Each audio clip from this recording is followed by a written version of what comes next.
അപ്പോൾ നമ്മളുടെ next chapter എന്ന് പറയുന്നത് ചാപ്റ്റർ 2 എന്ന് പറയുന്നത് സ്ട്രാറ്റജിക് ഡിസിഷൻ മേക്കിംഗ് ആണ്. അപ്പോൾ അതിൽ ഫസ്റ്റ് നമ്മൾ പഠിച്ച ചാപ്റ്റർ സ്ട്രാറ്റജിക് മാനേജ്മെൻറ്റ്. അതിൽ ബേസിക് ആയിട്ടുള്ള എലമെൻറ്റ്സ് എന്താണ്, സ്ട്രാറ്റജിക് മാനേജ്മെൻറ്റ് എന്താണ്, ഈ കാര്യങ്ങളൊക്കെയാണ് ഡിസ്കസ് ചെയ്തിട്ടുണ്ടാവുക. അപ്പോൾ അതിൻ്റെ കണ്ടിന്യൂഷനായിട്ട് ഡിസിഷൻ മേക്കിംഗ് എന്താണെന്നുള്ളതാണ് നമുക്ക് പഠിക്കാനുള്ളത്. അപ്പോൾ ഓൾറെഡി നമ്മൾ പറഞ്ഞതാണ് സ്ട്രാറ്റജിക് മാനേജ്മെൻറ്റ് എന്ന് പറയുമ്പം നമുക്കൊരു ഓർഗനൈസേഷനിൽ ഡിസിഷൻസ് എടുക്കുന്ന സമയത്ത് ലോങ് ടേം ആയിട്ടുള്ള ഡിസിഷൻസ് അല്ലെങ്കിൽ സ്ട്രാറ്റജീസ് ബിൽഡ് ചെയ്യുന്നതിന് വേണ്ടിയിട്ടാണ് അവിടെ ഒരു സ്ട്രാറ്റജിക് മാനേജ്മെൻറ്റ് വിങ്ങിനെ നമ്മൾ അപ്പോയിൻ്റ് ചെയ്യുന്നത്. അപ്പോൾ ഒരുപാട് പ്രോസസ്സിലൂടെ നമ്മൾ കടന്നു പോയിട്ടാണ് ഒരു ഡിസിഷൻ എന്ന് പറയുന്നത് നമ്മൾ ഫോം ചെയ്യുന്നത്. ബിക്കോസ് ആ ഡിസിഷൻ എന്ന് പറയുന്നതിന് കറക്റ്റ് ഇമ്പാക്റ്റാണ് നമ്മുടെ ലോങ് ടേം പെർസ്പെക്റ്റീവിൽ ഉണ്ടായിരിക്കുക. അപ്പോൾ ഈ ഒരു ഡിസിഷൻ എങ്ങനെയാണ് നമ്മൾ ഫൈൻഡ് ഔട്ട് ചെയ്യുന്നത്, അല്ലെങ്കിൽ ഈ ഒരു ഡിസിഷനിൽ എങ്ങനെയാണ് നമ്മൾ അറൈവ് ചെയ്യുന്നത് എന്നുള്ളതാണ് സ്ട്രാറ്റജിക് ഡിസിഷൻ മേക്കിങ്ങിൽ നമ്മൾ ഡിസ്കസ് ചെയ്യുന്നത്. അപ്പോൾ ഇതിന് ഡെഫിനേഷൻ നോക്കുകയാണെങ്കിൽ നമുക്ക് ജസ്റ്റ് റെഫർ ചെയ്ത് കഴിഞ്ഞാൽ ഒരുപാട് ഡെഫിനിഷൻസ് കിട്ടും. ജസ്റ്റ് സിമ്പിളായിട്ട് സ്ട്രാറ്റജിക് ഡിസിഷൻ മേക്കിംഗ് എന്താണെന്ന് ചോദിച്ചാൽ, strategic decision making is the process of identifying and choosing the best way to achieve long term goals. അപ്പോൾ ഓൾറെഡി നമ്മൾ പറഞ്ഞു strategic management is concern with long term objectives. അപ്പോൾ ആ ഒരു long term ഗോൾസിലേക്ക് നമുക്ക് എത്തിച്ചേരാൻ അല്ലെങ്കിൽ അവിടെ നമുക്ക് റീച്ച് ചെയ്യാൻ നമുക്ക് ഒരുപാട് ഓൾട്ടർനേറ്റീവ്സ് ഉണ്ടാകും. അതിൽ ഏറ്റവും ബെസ്റ്റായിട്ടുള്ള ഓൾട്ടർനേറ്റീവ് ചൂസ് ചെയ്യുക, അല്ലെങ്കിൽ അത് ഐഡൻറ്റിഫൈ ചെയ്തിട്ട് അത് നമ്മൾ ചൂസ് ചെയ്യുക എന്നുള്ള ആ ഒരു പ്രോസസ്സിനാണ് സ്ട്രാറ്റജിക് ഡിസിഷൻ മേക്കിംഗ് എന്ന് പറയുന്നത്. ഓക്കെ, ഓവറോൾ സ്ട്രാറ്റജിക് മാനേജ്മെൻറ്റിൻ്റെ ഒരു ചെറിയ പാർട്ട് മാത്രമാണ് ഡിസിഷൻ മേക്കിംഗ് എന്ന് പറയുന്നത്. ദെൻ മെയിനായിട്ട് ഒരു സ്ട്രാറ്റജിക് ഡിസിഷൻ എടുക്കുന്ന സമയത്ത് ആ ഒരു പ്രോസസ്സിൻ്റെ ക്യാരക്ടറിസ്റ്റിക്സ് എന്തൊക്കെയാണ്, അല്ലെങ്കിൽ എന്തൊക്കെ ഫീച്ചേഴ്സ് ആയിരിക്കും അതിനുണ്ടാവുക. First one, strategic decision is a major one which effect either the total organization or the major part of the organization. ഒന്നാമത്തതിൻ്റെ ഒരു ഇമ്പോർട്ടൻസ് അല്ലെങ്കിൽ ഇതിൻ്റെ ക്യാരക്ടറിസ്റ്റിക്സ് എന്ന് പറയുന്നത് ഈ ഒരു ഡിസിഷൻ നമ്മുടെ എൻറ്റയർ ഓർഗനൈസേഷനെ എഫക്റ്റ് ചെയ്യുന്ന ഒരു ഡിസിഷൻ ആയിരിക്കും. ഓക്കെ, അതല്ലെങ്കിൽ നമ്മളുടെ മേജറായിട്ടുള്ളൊരു ഫങ്ഷണൽ പാർട്ടിന്, ഏതെങ്കിലും ഒരു പ്രൊഡക്ഷൻ യൂണിറ്റിനോ, പ്രൊഡക്ഷൻ എന്ന് പറയുന്ന ഒരു ഫങ്ഷൻ ഡിപ്പാർട്ട്മെൻറ്റിനോ, അതല്ലെങ്കിൽ നമ്മളുടെ മാർക്കറ്റിംഗ് ഡിപ്പാർട്ട്മെൻറ്റ്, അങ്ങനെ ഏതെങ്കിലും ഒരു ഓർഗനൈസേഷൻ്റെ ഒരു പാർട്ടിനെ അല്ലെങ്കിൽ ഓവറോൾ ഓർഗനൈസേഷനെ എഫക്റ്റ് ചെയ്യുന്ന ഒരു ഡിസിഷൻ ആയിരിക്കും സ്ട്രാറ്റജിക് ഡിസിഷൻ എന്ന് പറയുന്നത്. Then second one, it introduce changes in the organisational policies, practices, customers, product mix etcetera. Then ഇങ്ങനൊരു ഡിസിഷൻ നമ്മൾ എടുത്തു കഴിഞ്ഞാൽ അത് എൻറ്റയർ ഓർഗനൈസേഷണൽ പോളിസീനെ എഫക്റ്റ് ചെയ്യുന്നുണ്ട്. നമ്മളൊരു സ്ട്രാറ്റജി ചൂസ് ചെയ്ത് കഴിഞ്ഞാൽ, അല്ലെങ്കിൽ ഒരു ഡിസിഷൻ നമ്മൾ ചൂസ് ചെയ്ത് കഴിഞ്ഞാൽ അതിൻ്റെ ബേസിസിലാണ് നമ്മൾ ഓവറോൾ പോളിസീസ് ഫ്രെയിം ചെയ്യുന്നത്. നമ്മുടെ ഓവറോൾ ഡിസിഷൻ എന്ന് പറയുന്നത് പ്രോഫിറ്റ് മാക്സിമൈസേഷനാണ്. ത്രൂ ഏതെങ്കിലും ഒരു വേ നമ്മൾ സ്പെസിഫൈ ചെയ്താൽ ആ ഒരു ഒബ്ജക്റ്റീവ് അറ്റൈൻ ചെയ്യാൻ വേണ്ടിയിട്ട് എന്തൊക്കെ പോളിസീസ് ഫോം ചെയ്യണം, ഇതായിരിക്കും നമ്മളുടെ നെക്സ്റ്റ് സ്റ്റെപ്പായിട്ട് വരുന്നത്. ഇപ്പോൾ ഒരു ഓർഗനൈസേഷൻ്റെ എൻറ്റയർ പോളിസീസും ആൻഡ് പ്രാക്ടീസസ്, എൻറ്റയർ പ്രൊഡക്റ്റ് മിക്സൊക്കെ എഫക്റ്റ് ചെയ്യുന്നുണ്ട് ഈ ഒരു സ്ട്രാറ്റജിക് ഡിസിഷൻ എന്ന് പറയുന്നത്. Then it is future oriented. എന്താണ്, നമ്മൾ ഓൾറെഡി പറഞ്ഞു ലോങ് ടേം ആണ്, ഫ്യൂച്ചറിലേക്ക് വേണ്ടിയിട്ടാണ് നമ്മളിത് ഈ ഒരു ഡിസിഷൻ എടുക്കുന്നത്. The next one, multi functional consequences ആണ്. ഓൾറെഡി നമ്മൾ പറഞ്ഞതുപോലെ തന്നെ സ്ട്രാറ്റജിക് ഡിസിഷൻ എന്ന് പറയുന്നത് എപ്പോഴും ഇൻ്റർ റിലേറ്റഡ് ആണ്. നമ്മളൊരു പ്രൊഡക്ഷൻ ഡിപ്പാർട്ട്മെൻറ്റ് റിലേറ്റഡ് ആയിട്ട് ഒരു സ്ട്രാറ്റജി എടുത്തു കഴിഞ്ഞാൽ അത് ഓട്ടോമാറ്റിക്കലി മാർക്കറ്റിംഗ് ഡിപ്പാർട്ട്മെൻറ്റിനെ എഫക്റ്റ് ചെയ്യും. അതുപോലെ തന്നെ അവിടുത്തെ ഹ്യൂമൻ റിസോഴ്സ് ഡിപ്പാർട്ട്മെൻറ്റിനെ എഫക്റ്റ് ചെയ്യുന്നുണ്ട്. അപ്പോൾ മൾട്ടി ഫങ്ഷണൽ കോൺസിക്വൻസസ് ആണ് ഈ ഒരു ഡിസിഷൻ മേക്കിങ്ങിൽ വരുന്നത്. Then strategic decisions consider the impact of external environment on the working of the firm. ഇനി ഇതെന്ത് മാത്രമല്ല, ഇൻറ്റേർണലി മാത്രമല്ല ഇതിനെ എഫക്റ്റ് ചെയ്യുന്നത്, എക്സ്റ്റേണൽ ഫാക്ടേഴ്സും കൂടെ കൺസിഡർ ചെയ്യുന്നുണ്ട്, അല്ലെങ്കിൽ എക്സ്റ്റേണൽ ഫാക്ടേഴ്സിനെയും കൂടെ എഫക്റ്റ് ചെയ്യുന്ന രീതിയിലായിരിക്കും സ്ട്രാറ്റജിക് ഡിസിഷൻസ് ബിൽഡ് ചെയ്യുന്നത്. അതായത് ഓവറോൾ നമ്മുടെ പൊളിറ്റിക്കൽ എൻവയോൺമെൻറ്റിൽ. ഓക്കെ, ഇപ്പോൾ ഇതാണ് ഇതിൻ്റെ സിമ്പിളായിട്ട് ഇതിൻ്റെ ക്യാരക്ടറിസ്റ്റിക്സ് ഒരു 4-5 പോയിൻറ്റ്സ് ആയിട്ട് ഡിസ്കസ് ചെയ്യാവുന്നത്. ദെൻ ഇതിൻ്റെ ഒരു പ്രോസസ്സ് എങ്ങനെയാണ് നമുക്ക് ഡിഫൈൻ ചെയ്യാൻ പറ്റുക. നമുക്ക് എല്ലാ ഡിസിഷൻ മേക്കിങ്ങിൻ്റെയും പ്രോസസ്സ് എന്ന് പറയുന്നത് സിമിലിയർ നേച്ചറുള്ള സ്റ്റെപ്പ് തന്നെയാണ് ഉണ്ടാവുക. എന്നാൽ ഇത് ഇമ്പോർട്ടൻ്റ് ആയിട്ട് നമുക്ക് ക്വസ്റ്റ്യൻ ചോദിക്കുന്ന ഒരു ഏരിയ കൂടിയാണ് process of strategic decision making. അപ്പോൾ ഏത് ഡിസിഷൻ എടുക്കുന്നതിന് മുന്നേ നമ്മളവിടെ അവൈലബിൾ ആയിട്ടുള്ള നോളജ് വെച്ചുകൊണ്ട് നമുക്ക് അതിനെക്കുറിച്ച് അവെയർ ആവുക എന്നുള്ളതാണ് ഏറ്റവും ഫസ്റ്റ് സ്റ്റെപ്പ് എന്ന് പറയുന്നത്. അപ്പോൾ അതുപോലെ തന്നെ ഇവിടെ നമുക്ക് 5 സ്റ്റെപ്പായിട്ടാണ് വരുന്നത്. ഫസ്റ്റ് സ്റ്റെപ്പ് എന്ന് പറയുന്നത് പ്രോബ്ലം അവെയർനെസ്. നമ്മൾ എന്ത് ചെയ്യണം, നമ്മൾ ഏത് ഏരിയയിലാണോ ഡിസിഷൻ എടുക്കാൻ പോകുന്നത് ആ ഏരിയ റിലേറ്റഡ് ആയിട്ട് അവൈലബിൾ ആയിട്ടുള്ള ഇൻഫോർമേഷൻസ് എന്തൊക്കെയാണോ അത് നമ്മൾ എക്വയർ ചെയ്യാം.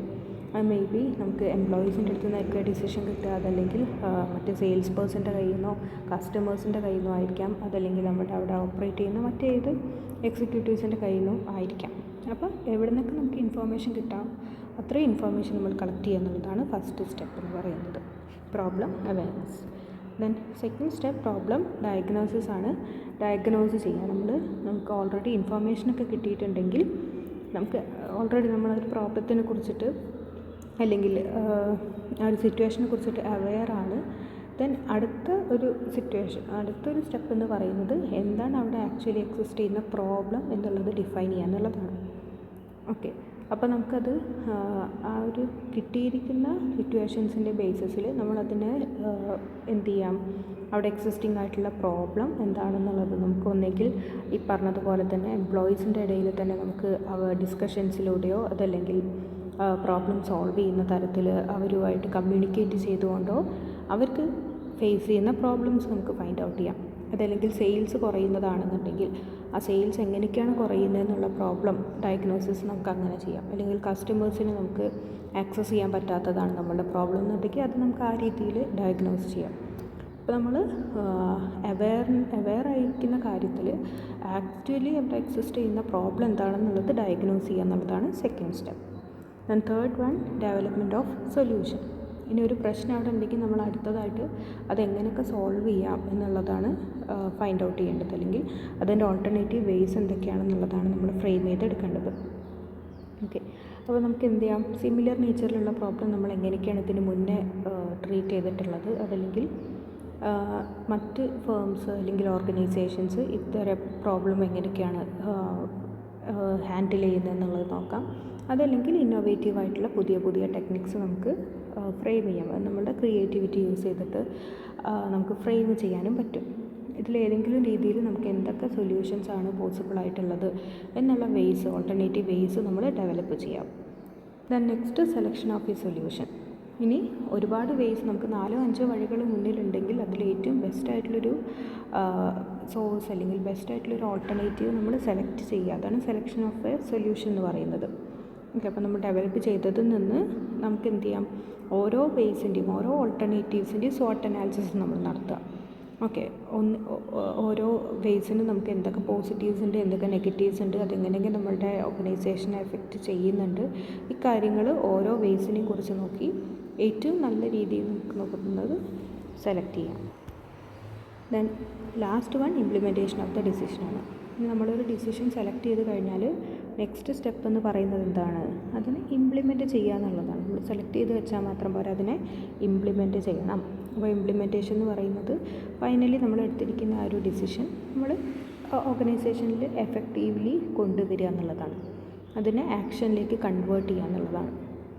ഓക്കെ, ദെൻ അങ്ങനെ കൺവേർട്ട് ചെയ്ത് നമ്മളത് അവിടെ പ്രാക്ടിക്കലി നമ്മളത് ഇംപ്ലിമെൻറ്റ് ചെയ്ത് കഴിഞ്ഞ് അതിൻ്റെ എഫക്റ്റ് എന്തൊക്കെയാണ് അത് നമുക്ക് എംപ്ലോയീസിൻ്റെ അടുത്തു നിന്നോ കസ്റ്റമേഴ്സിൻ്റെ അടുത്തു നിന്നോ ഒക്കെ നമുക്ക് ഫീഡ്ബാക്കായിട്ട് വീണ്ടും എന്ത് ചെയ്യാം, അറിയാൻ പറ്റും. അതിൻ്റെ എത്രത്തോളം എഫക്റ്റീവ് ആണ് എന്നുള്ളത് നമുക്ക് മനസ്സിലാക്കാൻ പറ്റും.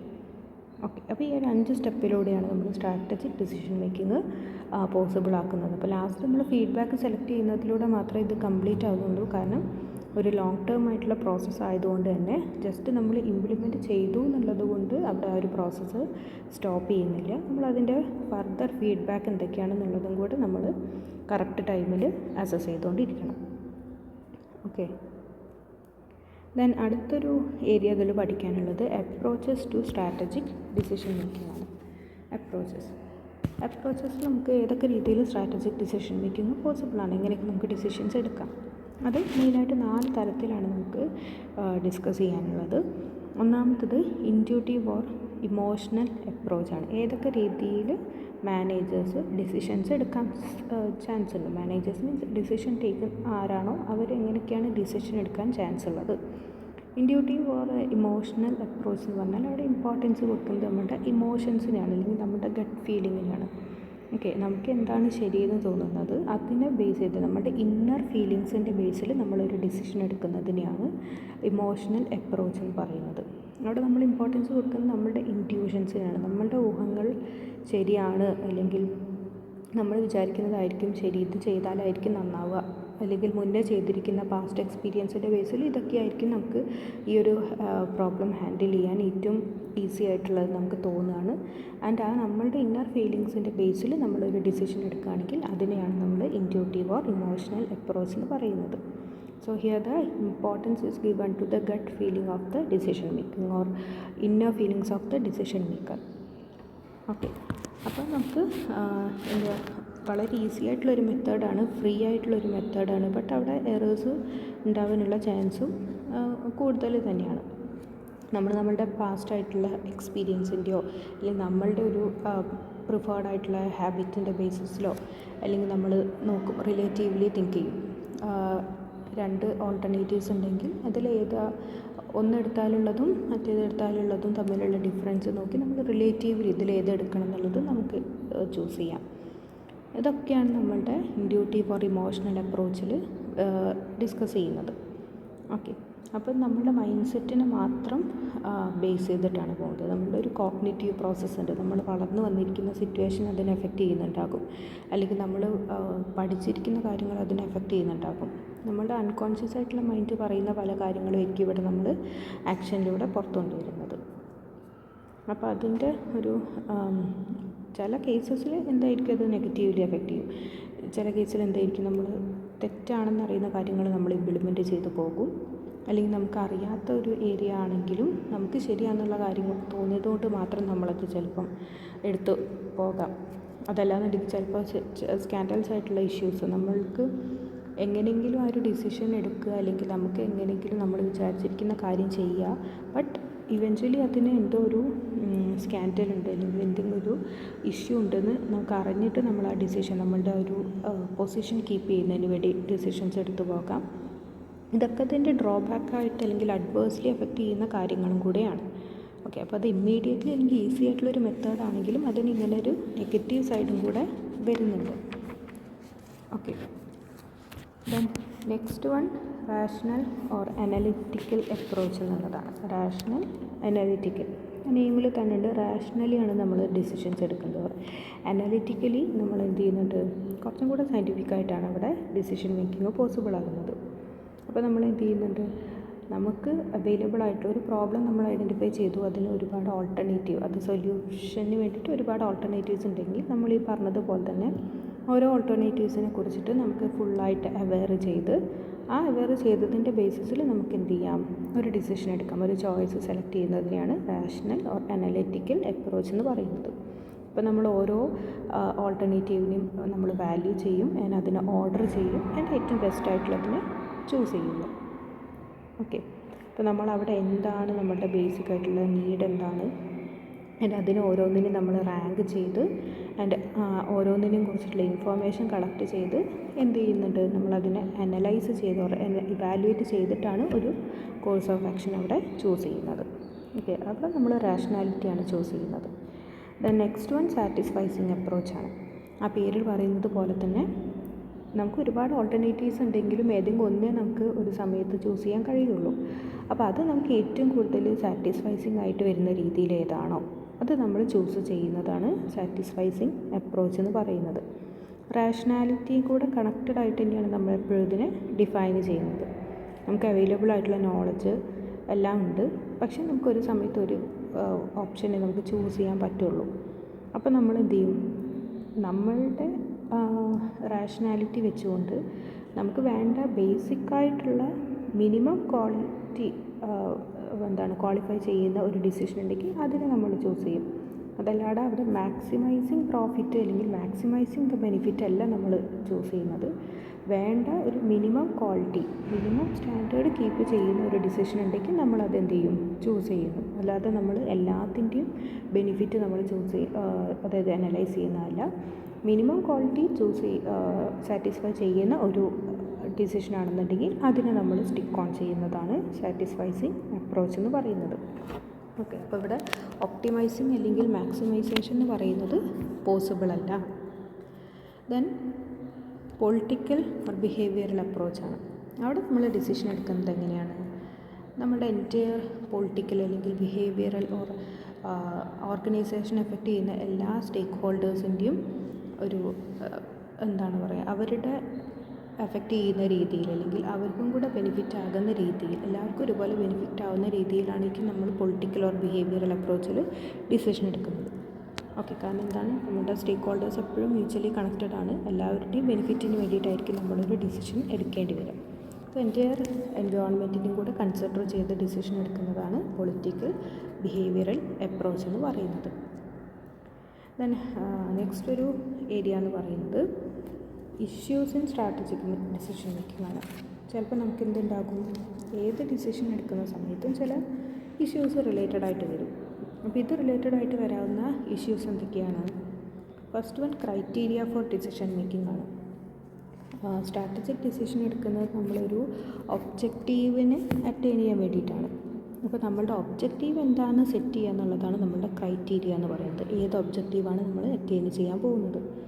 അപ്പോൾ ആ ഒരു ഒബ്ജക്റ്റീവ് സെറ്റ് ചെയ്യുക എന്നുള്ളത് ഒരു ഡിഫിക്കൽട്ട് ടാസ്ക്കാണ്. പലർക്കും പല ഒബ്ജക്റ്റീവ്സ് ആയിരിക്കും ഉണ്ടാവുക. നമുക്ക് മെയിനായിട്ട് 3 ഒബ്ജക്റ്റീവ്സാണ് ഉണ്ടായിരിക്കുക. ഒന്ന് മാക്സിമൈസേഷൻ ആയിരിക്കും.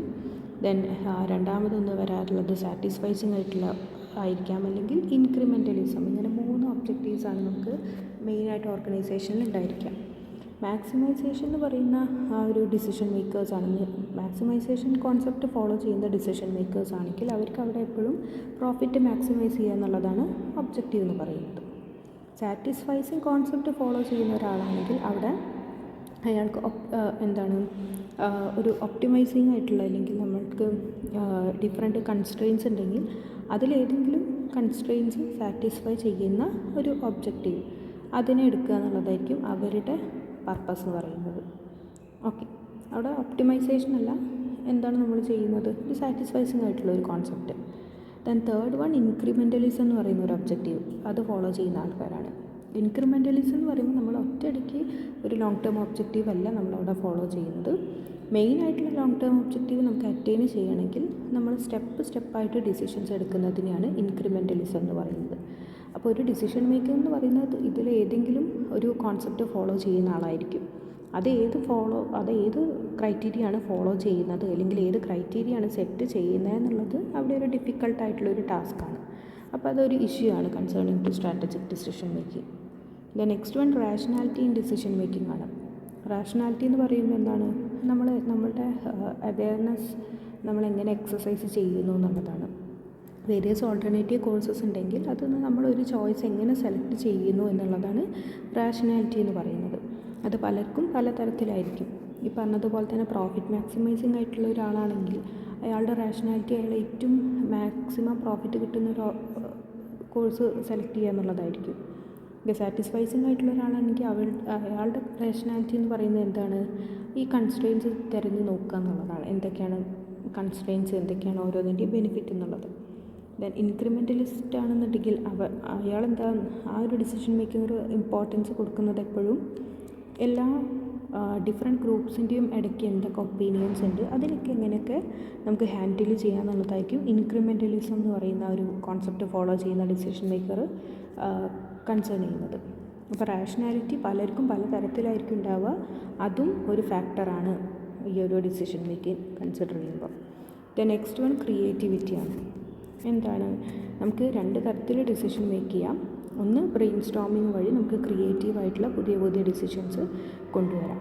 അതല്ലെങ്കിൽ നമ്മളുടെ കൺസർവേറ്റീവ് പാറ്റേൺ പോലെ തന്നെ നമ്മൾ പണ്ട് മുതലേ നമ്മൾ എടുത്തുകൊണ്ടിരിക്കുന്ന ഡിസിഷൻ ഫോളോ ചെയ്ത് പോവാം. പക്ഷേ അവിടെ ക്രിയേറ്റിവിറ്റി കൊണ്ടുവന്നാൽ മാത്രമേ നമുക്ക് നോവലായിട്ടുള്ള പുതിയ ഐഡിയാസ് കൊണ്ടുവരാൻ പറ്റുള്ളൂ. ചിലപ്പോൾ അതായിരിക്കും നമ്മളുടെ ഏറ്റവും ഈസി ആയിട്ടുള്ള വഴി എന്ന് പറയുന്നത്. അപ്പോൾ ക്രിയേറ്റിവിറ്റി എത്രത്തോളം പോസിബിൾ ആണെന്നുള്ളതും ഒരു ഇഷ്യൂ ആണ്. Then next one variability in decision making ആണ്. വേരിയബിലിറ്റി എന്ന് പറയുന്നത് നമുക്ക് ഒരുപാട് സെറ്റ് ഓഫ് ഐഡൻറ്റിക്കൽ കണ്ടീഷൻസ് നമുക്ക് മുന്നിലുണ്ടായിരിക്കും. ഓക്കെ, ഇത് ഓരോന്നും നമുക്ക് മീറ്റ് ചെയ്യാനുള്ള ഡിഫറെൻറ്റ് വേരിയബിൾസ് നമുക്ക് മുന്നിലുണ്ടായിരിക്കും. ഇനി ഓരോ ഇൻഡിവിജ്വൽ ഇതിനെ അനലൈസ് ചെയ്യുന്നത് ഡിഫറെൻറ്റ് ടൈപ്പിലായിരിക്കും ഉണ്ടായിരിക്കുക. ഓരോരുടെ പെർസെപ്ഷൻ അനുസരിച്ചിട്ട് ഡിഫറെൻറ്റ് ടൈപ്പിലായിരിക്കും ഓരോരുത്തരും ഇതിനെ അനലൈസ് ചെയ്യുന്നത്. ഇതിനനുസരിച്ച് നമുക്ക് വരാവുന്ന പോസിബിൾ വേ ഓഫ് ഡിസിഷൻ മേക്കിങ്ങിലും ഡിഫറൻസസ് വരും. ഓരോരുത്തരും ഓരോന്നിനെ അനലൈസ് ചെയ്യുമ്പോൾ അതിനനുസരിച്ച് വേരിയബിലിറ്റി വരും. അപ്പോൾ ഇതിൽ നമുക്ക് പ്രത്യേകിച്ച് ഇന്ന ഫോർമുല ഫോളോ ചെയ്യണമെന്നൊന്നുമില്ല. അപ്പോൾ നമുക്ക് റാഷണാലിറ്റിക്ക് അനുസരിച്ച് ഓരോരുത്തരുടെ ബിഹേവിയറിനനുസരിച്ചിട്ടൊക്കെ വേരിയബിലിറ്റി ഇൻ ഡിസിഷൻ മേക്കിംഗ് ഉണ്ടാവും. അപ്പോൾ അതിൽ ഒന്ന് സെലക്ട് ചെയ്യാന്ന് പറയുന്നത് ഒരു ഇഷ്യൂ തന്നെയാണ്. ലാസ്റ്റ് വൺ പേഴ്സൺ റിലേറ്റഡ് ഫാക്ടറാണ്. ഈ പറഞ്ഞതുപോലെ ഇൻഡിവിജ്വലി നോക്കുമ്പോൾ ഓരോരുത്തരുടെ ഏജ് ആണെങ്കിലും അല്ലെങ്കിൽ ഓരോരുത്തരുടെ എഡ്യൂക്കേഷൻ ലെവലാണെങ്കിലും ഓരോരുത്തരുടെ ഇൻഡിവിജ്വൽ ആണെങ്കിലും ഒക്കെ ഡിഫറൻസ് ആയിരിക്കും. അപ്പോൾ ഈ ഡിഫറൻസ് എന്ന് പറയുന്നത് അവരുടെ ഒപ്പീനിയൻസിലും റിഫ്ലക്റ്റ് ചെയ്യും. ഇതും സ്ട്രാറ്റജിക് ഡിസിഷൻ മേക്കിങ്ങിൽ വേരിയേഷൻ ഉണ്ടാവാൻ ചാൻസസ് ആവുന്നുണ്ട്. അപ്പോൾ ഇതൊക്കെ എന്താണ് സ്ട്രാറ്റജിക് ഡിസിഷൻ മേക്കിംഗ് എടുക്കുന്ന സമയത്ത് അവിടെ വന്നേക്കാവുന്ന ഇഷ്യൂസാണ്. ഓക്കെ, അപ്പോൾ ഇതും ഇതിൻ്റെ അണ്ടറിൽ വരുന്ന ഒരു ഏരിയ ആണ്.